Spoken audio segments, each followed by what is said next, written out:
한마디로 하나님이 없다 생각하기 때문에 행동도 우리가 올바를 수 없습니다. 여기 미련한 자가 자기 나름대로 말하는 이 잠언의 가치는 저는 자의 다리와 같다. 그러니까 어딘가 좀 문제가 있다는 거죠. 그래서 저는 자의 다리는 힘없이 달렸나니 딸루유라는 히브리 말인데요. 헬라 역본 70인역에서는 이거를 제거하다라는 의미로 해석을 합니다. 그래서 다리가 덜렁거리는 것과 미련한 자의 입에서 나오는 범죄를 없애라라는 표현을 쓰고 있는데, 이게 딸루유라는 힘없이 달렸나니라고 하는 이 표현이 끌어내다 뜻을 가진 달라라는 것과 명령어로 봤습니다. 그래서 저는 자에게는 불완전한 다리가 있는 것이 좀 낫지 않냐. 그런데 이 저는 자의 이 다리를 뭐 아무리 힘없다 할지라도 이것을 많이 떼어낸다면 힘들지 않겠습니까? 그래서 이런 부분을 받아들이기 어렵다 해가지고 아마 이 해석을 받아들이지 않습니다. 또 킹제임스 버전에서는 요 부분을 힘없이 달렸나니라는 부분을 뭐뭐 같지 않다라는 의미로 해석을 합니다.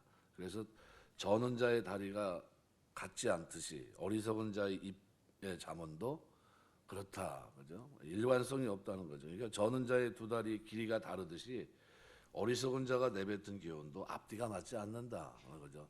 짝짝이다, 그런 것입니다. 그러니까 이러한 번역을 어느 정도 의미는 전달이 되지만 또 원문에 근거한 어떤 근거를 찾을 수 없습니다. 그래서 원문에 근거한 것이 아니기 때문에 이것도 받아들이기 어렵습니다. 또 루터는 이 단어를 딸랄이란 단어, 춤추다, 흔들리다라는 뜻이 있는 것으로 봤기 때문에 이 부분을 저는 자가 춤추는 것 같이 미련한 자가 지혜롭게 말하는 것도 그러하다. 저는 자가 춤추는 것은 어떨까요? 좀 불편하겠죠. 남들이 봐도 좀 문제가 많다 이렇게 볼 수 있는데, 그런 관점에서 저는 자가 춤추는 것 같이 미련한 자가 지혜롭게 말하는 것도 그와 같다. 잘못하면 이게 조금 우스꽝스러울 수도 있고 그런 모습으로 갑니다. 그래서 이 딸랄이라고 하는 이것이 성경에서 다양하지만 몇 가지 의미가 있습니다. 뭐 물이 마르다, 완전히 물이 마른 상태를 말하고, 또 어떤 때는 쇠하다 또는 미약하다. 미약한 것도 아주 궁극적으로 미약한 걸 말합니다. 그러니까 이런 관점에서 이 단어가 보통 쓰이거든요. 그러니까 힘없이 달려있는 상태를 말하는 것으로 보는 것이 어느 정도 맞습니다. 그래서 미련한 자의 잠언은 불구자의 다리에 비유하면서 이것은 저는 자의 다리가 몸무게를 지탱해 주지 못하는 것처럼 미련한 자의 잠언 역시 어떤 유익이나 도움이 되지 않는다, 그런 의미의 말로 이해하는 것이 적절하다고 봅니다.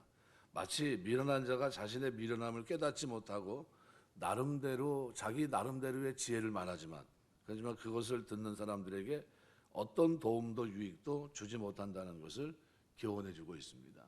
그래서 우리의 미련은 하나님 말씀 외에는 방법이 없습니다. 그래서 자꾸 베껴내는 수밖에 없어요. 그러니까 우리 나름대로 이 지혜를 말한다는 것이 얼마나 우스꽝스러울 수 있는가, 이런 걸 우리가 세상의 인문적인 생명이 없는, 그죠? 이 인문주의자들이 말하고 있는 모든 문학, 그죠? 우리가 말하는 건 철학의 모든 내용들, 나쁘다는 얘기가 아니라, 쓸모없다는 얘기가 아니라, 그것이 결과가 우리가 볼 때는 끝이, 왜냐하면 영원한 생명으로 이르게 하는 길이 아니기 때문에 아주 궁극적으로 보면 많은 모난 부분이 있을 수 있다는 겁니다.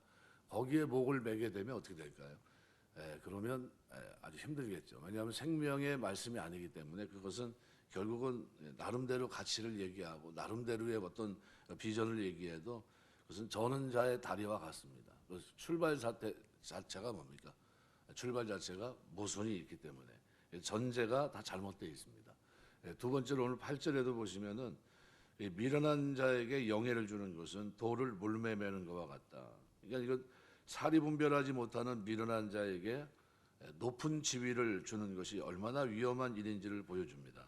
그래서 사리분별한다는 것이 굉장한 뭐 갖춰진 것을 얘기할 수 있겠죠. 사람이 저 사람은 사리분별이 분명해 이렇게 얘기하면 뭡니까? 지혜롭다는 겁니다. 그래서 아무런 문제가 없다는 겁니다. 근데 그게 분명하지 못하면 어떻습니까? 저 사람은 왜 이렇게 한쪽으로 치우쳐? 이렇게 얘기합니다.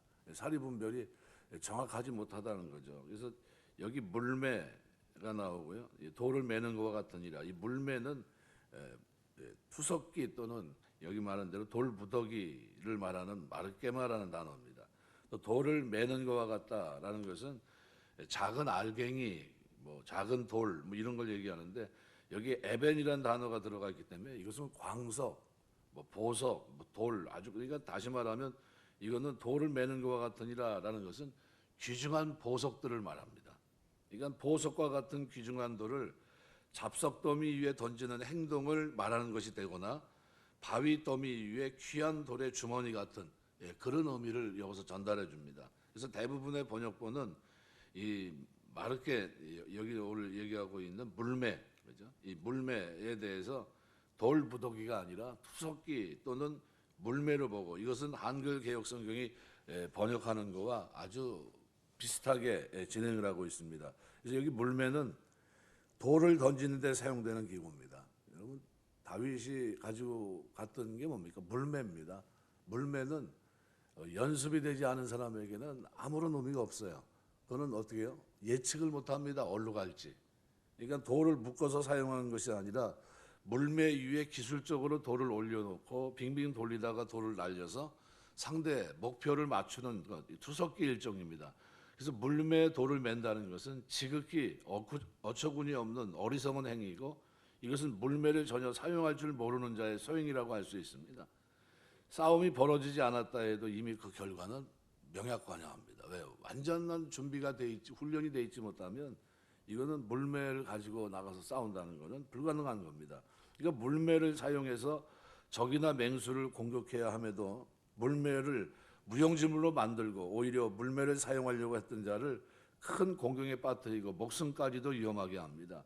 이 본절은 바로 이런 의미입니다. 그러니까 미련한 자가 고위직책에 오르는 것은 결과가 뻔하다는 겁니다. 물매를 매는 것과 똑같다. 그러니까 위기가 닥칠 때 그의 판단 대처를 잘못해서 자기뿐만 아니라 타인들까지도 위기에 빠뜨릴 수 있다는 겁니다. 그러니까 미련한 자가 높은 자리에 오를 때 이미 그러한 일들이 벌어지게 되리라는 것은 너무나도 분명합니다. 그래서 솔로몬은 이스라엘에서 흔하게 사용됐던 이 물매를 비유로 사용해서 어리석은 자가 높은 자리에 오르게 될 때 일어나게 될 일을 보다 실감나게 전달하고 있는 겁니다. 그럼 우리가 기도하면서 뭐가 필요할까요? 하나님 지혜의 근본이신 하나님을 만나면서 내가 하나님 말씀을 대하면서 나의 어떤 고집, 그죠? 나의 이 잘못된 미련함 이런 것들이 어떻게 하나하나 벗겨지게 하시고 제일 큰 은혜가 있다면 뭘까요? 날마다 하나님의 말씀으로 새롭게 해달라고 하는 기도라고 저는 생각합니다. 하나님 나로 날마다 새롭게 하셔서 의의 길, 거룩한 길을 걸어갈 수 있도록 인도해달라고 하는 기도가 아닐까 생각이 됩니다. 성경에 보면 대표적으로 미련한 사람이 나발입니다. 나발. 그런데 그 미련이 벗겨집니까? 끝날 때까지. 미련이 살아가는 동안에 벗겨지지 않습니다. 그래서 여기 오늘 7절, 8절은 계속해서 미련한 자에 대해서 초점을 맞춰서 얘기를 합니다. 그래서 저는 자의 다리가 힘없이 달린 것처럼 미련한 자의 입의 잠언도 그러하니라. 아무런 도움이 되지 못한다는 거예요. 그러니까 꼭 필요한 그때 이게 어떻게 의지할 만하고 힘이 돼야 되는데 그러지 못합니다. 그러나 하나님의 말씀은 어떻어요? 지혜로운 자 이 말씀은 우리가 어떤 상황에서도 흔들림이 없습니다. 변함없고 우리에게 힘과 능력의 근원이 됩니다. 또 미련한 자에게 영예를 주는 것은 돌을 물매에 매는 것과 같다 그랬어요. 그러니까 영예를 준다는 것은 그게 뭐 우리가 말하는 높은 지위에 오르는 그 이상으로 미련한 자가 어떤 것을 취하게 됐을 때 나오는 잘못됨입니다. 우리 뭐 성경 보면 하만 같은 사람들, 뭐 신약 성경 보면 헤롯 같은 사람들이 등장하는데 이런 사람들이 영향을 얻게 되면 돌을 물매 매는 것 같습니다. 아주 안 좋은 결과가 뻔합니다. 뭐 불보듯 뻔한 겁니다. 자명한 모습이 나타나는 거예요. 그래서 우리가 하나님 앞에 어떤 일을 진행하기 전에 어떤 사람이 되느냐는 것이 중요합니다. 일보다도 되는 것, 내가 어떤 사람이 됐냐, 구원받은 자로 하나님의 자녀로 신의 성품에 참여한 거룩함을 갖춘 사람으로 살아가는 것, 이것이 먼저 우리에게 선행이 될 때 우리가 살아가면서 하나님 영광 위에서 쓰임받게 됩니다. 말씀 맺겠습니다. 오늘 본문에 기록한 대로 늘 기도하시면서 하나님 내가 성경을 대하면서 지혜로운 자의 걷는 걸음이 나의 걸음, 나의 생각과 모든 걷는 걸음 속에서 이와 같이 나만 사는 것이 아니라 많은 사람에게 유익을 끼치고 덕을 끼치고 더 나아가서는 생명에 도움을 줄 수 있는 이와 같은 지혜로운 자의 삶이 되어질 수 있도록 하나님 붙들어 주옵소서. 기도하시고 그런 은혜가 저와 여러분의 믿음 생활 속에 늘 넘치게 되시길 주의 이름으로 축원합니다. 기도하겠습니다.